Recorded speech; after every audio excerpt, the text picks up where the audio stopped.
Hello friends, welcome to the YouTube channel Sanchi classes. Friends, आज हम NCERT भूगोल class 6 के चैप्टर 2 का अभ्यास के सभी प्रश्नों का उत्तर डिस्कस करेंगे और इस चैप्टर का नाम है ग्लोब, अक्षांश एवं देशांतर। तो अगर आपने हमारे यूट्यूब चैनल सांची क्लासेस को अभी तक सब्सक्राइब नहीं किए हैं तो वीडियो के नीचे रेड कलर का सब्सक्राइब बटन है, उसे प्रेस करके चैनल को सब्सक्राइब कर लीजिए। तो चलिए अब वीडियो शुरू करते हैं। क्वेश्चन नंबर 1 में निम्नलिखित प्रश्नों के उत्तर संक्षेप में दीजिए। ठीक है, तो यहाँ पर हमारा पहला क्वेश्चन है, पृथ्वी का सही आकार क्या है?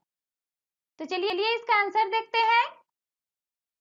पृथ्वी पूर्ण रूप से गोलाकार नहीं है। यह उत्तर एवं दक्षिण ध्रुवों पर थोड़ी चपटी तथा मध्य में थोड़ी उभरी हुई है। ठीक है, तो पृथ्वी जो है वह पूर्ण रूप से गोलाकार नहीं है। पृथ्वी के उत्तर एवं दक्षिण ध्रुवों पर थोड़ी चपटी और मध्य में जो है थोड़ी उभरी हुई है। ठीक है, तो अब नेक्स्ट क्वेश्चन, ग्लोब क्या है? तो चलिए इसका आंसर देखते हैं। पृथ्वी के स्वरूप और आकार को समझने के लिए लघु रूप में एक वास्तविक प्रतिरूप का प्रयोग किया जाता है, जिसे हम ग्लोब कहते हैं। यह आकार में गोल और घुमावदार होते हैं। ग्लोब पर देशों, महाद्वीपों तथा महासागरों को सही आकार में दिखाया जाता है। ठीक है, तो इसका मतलब है कि पृथ्वी के जो स्वरूप है और उसके आकार को समझने के लिए एक लघु रूप में जो है एक वास्तविक प्रतिरूप का प्रयोग किया जाता है, जिसे हम ग्लोब कहते हैं। और ग्लोब जो होता है वह आकार में गोल और घुमावदार होते हैं और ग्लोब पर देशों, महाद्वीपों और महासागरों को सही आकार में दिखाया जाता है। ठीक है, तो चलिए अब नेक्स्ट क्वेश्चन, कर्क रेखा का अक्षांशीय मान क्या है? तो कर्क रेखा का अक्षांशीय मान 23.5 डिग्री उत्तरी अक्षांश है। ठीक है, नेक्स्ट क्वेश्चन, पृथ्वी के 3 ताप कटिबंध कौन से हैं? तो चलिए इसका आंसर देखते हैं। पृथ्वी के 3 ताप कटिबंध निम्नलिखित हैं: उष्ण कटिबंध, शीतोष्ण कटिबंध और शीत कटिबंध। तो पृथ्वी के 3 ताप कटिबंध क्या क्या है? उष्ण कटिबंध, शीतोष्ण कटिबंध और शीत कटिबंध। ठीक है, नेक्स्ट क्वेश्चन, अक्षांश एवं देशांतर रेखाएं क्या हैं? भूमध्य रेखा के समांतर से किसी भी स्थान की उत्तरी अथवा दक्षिण ध्रुव की ओर खींची गई रेखाओं को अक्षांश रेखाएं कहते हैं। सभी अक्षांश रेखाएं परस्पर समांतर और पूर्णवृत्त होती हैं।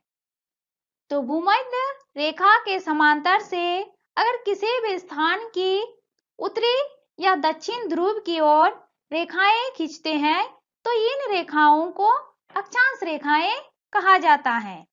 और अक्षांश रेखाएं जो है वह समांतर और पूर्णवृत्त होती हैं। ठीक है, ग्लोब पर उत्तर से दक्षिण दोनों भूगोलीय ध्रुवों के बीच खींची हुई काल्पनिक मध्याह्न रेखाओं को देशांतर रेखाएं कहा जाता है। सभी देशांतर रेखाएं अर्धवृत्ताकार होती हैं। ठीक है, अब नेक्स्ट क्वेश्चन,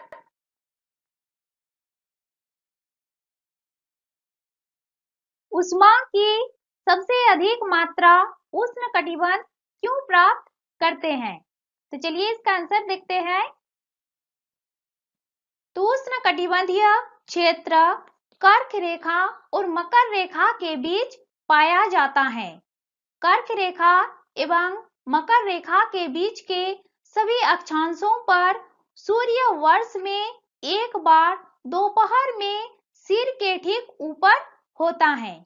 इसी कारण उष्णकटिबंध क्षेत्र सबसे अधिक मात्रा में ऊष्मा प्राप्त करते हैं।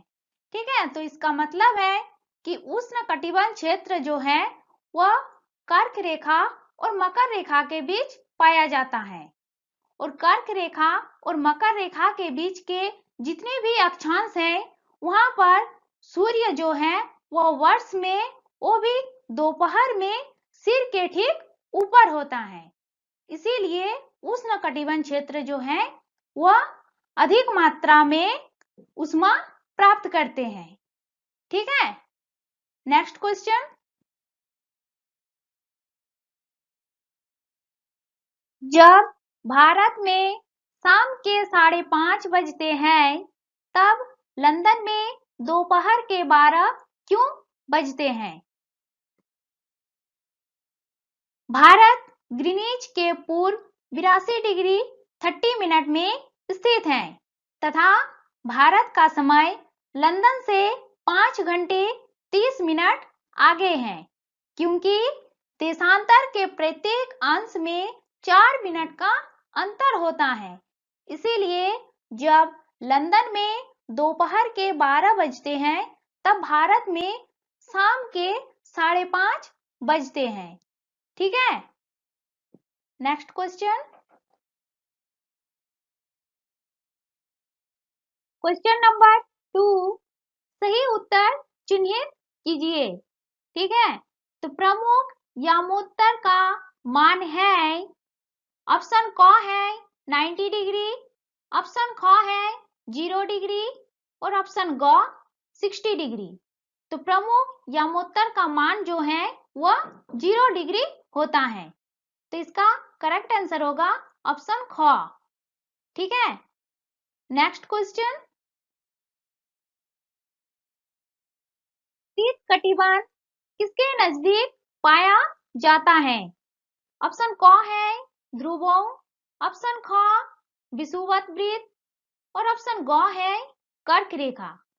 तो शीत कटिबंध जो है वो ध्रुवों के नजदीक पाया जाता है। तो इसका करेक्ट आंसर होगा ऑप्शन क। अब नेक्स्ट क्वेश्चन।